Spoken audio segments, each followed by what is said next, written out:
দলের রাজনৈতিক পর্ষদকে আগে থেকে না জানিয়ে কক্সবাজার ভ্রমণ করায় জাতীয় নাগরিক পার্টি এনসিপির শীর্ষ ৫ নেতাকে কারণ দর্শানোর নোটিশ দেওয়া হয়েছে।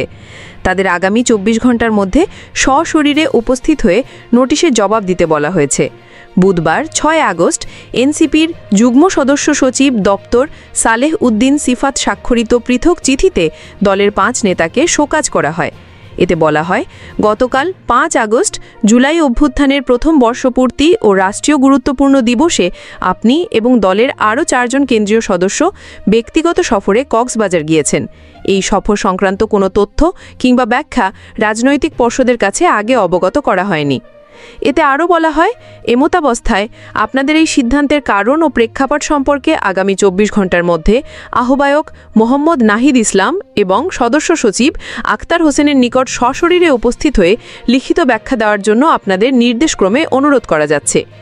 প্রসঙ্গত, জুলাই ঘোষণাপত্রের অনুষ্ঠান উদ্যাপনে ঢাকায় লাখো জনতা সমাবেশে যোগ না দিয়ে কক্সবাজার যান জাতীয় নাগরিক পার্টি এনসিপির ৫ শীর্ষ নেতা। তাদের এই আকস্মিক সফর ঘিরে রাজনৈতিক অঙ্গনে ধূম্রজাল তৈরি হয়।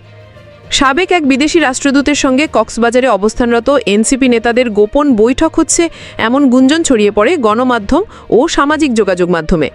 এ নিয়ে সামাজিক যোগাযোগ মাধ্যমে নানা আলোচনা সমালোচনা হয়।